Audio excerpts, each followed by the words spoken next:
Wow, wa damha naka-drive og nakatamak na gyud ko aning lugar nga sikat kay diri sa Davao City Coastal Road Project. Grabe ka nice. Grabe ka patsyada gyud kaayo. Grabe. Total length size is 17.8 kilometers. Structure 4-lane coastal bypass highway with a 33 billion peso cost of project. Segments divided into 4 main segments. Bago Aplaya to Tulip Drive to Roas Avenue, Roas Avenue to Santa Ana, and Santa Ana to Jerome Agdao. Grabe ka nice. Features include a concrete road, bridges systems, coastal protection structures, and a 5-meter wide planting strip. The project was initiated under the administration of former President Rodrigo Roa Duterte and continues under the Build Better More program. Grabe gud katsada. Ang iyang key partner ani nga project. The project was utilized support and expertise from the international partners like the Japan International Cooperation Agency, JICA. Mo na siya. Nga, inyong gipapreso si formerly Rodrigo Roa Duterte dito sa ICC. Wa mo gabai mga baga mugnaong kinsay presidente nga grabe kaayo ang project nga nahimo diri sa Pilipinas. Siyara ang presidente nga grabe gud kaayo ang mga project nga tinuod gud nga mga project nga dili gud makita gud nimo sa imong mga mata, makita gud nimo, ma-estimate gud nimo nga tinuod gud siya. 33 billion peso cost of project, 17.8 kilometers long size ang iyaang size ani niya nga length size ani niya nga project unya inyo pang gi-isyuhan si Pulong Duterte nga asa ang 52 billion kanilang daan, the Davao City Coastal Road Project. Wala na mo ani, wa ramos kiwi-kiwi, wa ramos mga kuko sa mga Duterte. Busa gyud nga inyo gyung dauton ang mga Duterte kay ngano inyo gyung ilihis ang mga tao. Asa naman karon ang mga project, flood control project? So maghinambuga ta. Kinsa man inyong presidente nga gi-idolize din nga daghan kunuhay nga mga proyekto nga nahimo dinhi sa Pilipinas. Ako proud Bisaya.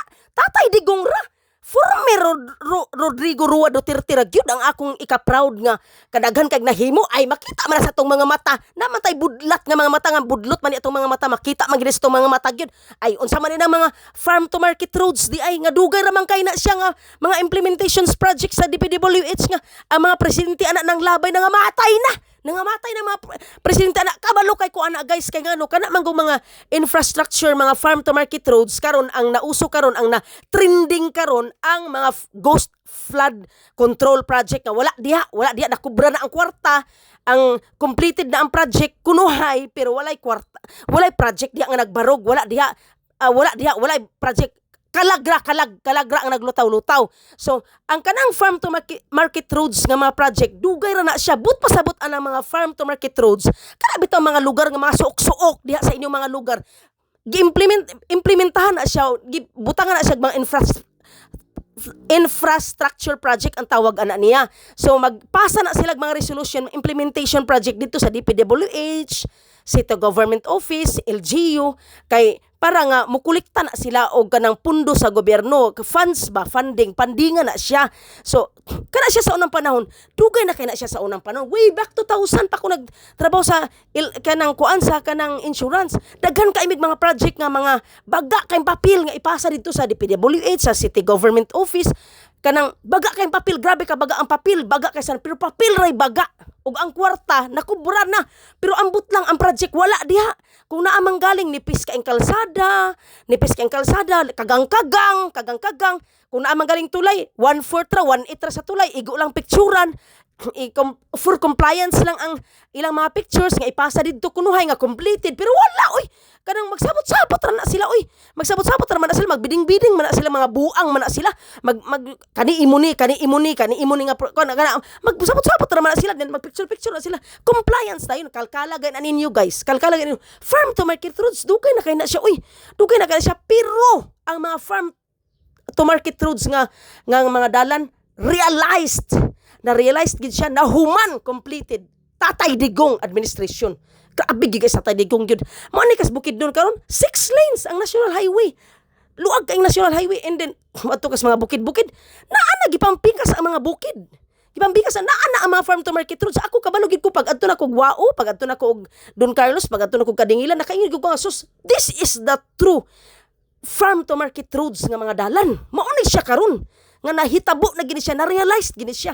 Naa ang project, nag-exist na ang project. Pero sa una pang panahon, 1990s, na mga farm to market roads nga mga puro plano, puro papel ang ipasa dito sa mga government agencies aron makakubra sila, makakolekta sila kwarta para ana nga project. Pero wala diha, kay bahino nila. Bahinon sa kontraktor, bahinon sa mga engineers, bahinon sa DPWs. Kung asa dapat nga agency, bahino nila. Kung naamang galing, compliance lang, pero wa gyud kiwi-kiwi. Wa gyud sa kiwi-kiwi gyud. Wa gyud kiwi-kiwi. Kinsa may nakapako ng kanang passport nga 10 years na aron dili magbalik-balik kay kilkilan man nila. Driver's license, kilkilan man nila. Kinsa may nakapakuan ana nakapabalaod ana nga 10 years na. 10 years na kay mo adto ka dito sa DFA, mo adto kag LTO, kilkilan man ka. Dako kay kagasto mo nang gituyon Tatay Digong. Kaning mangilkilay, taga mo. Patagamunta mo karon murag na matyan ang LTO ug ang kaning mga DFA ug mga asa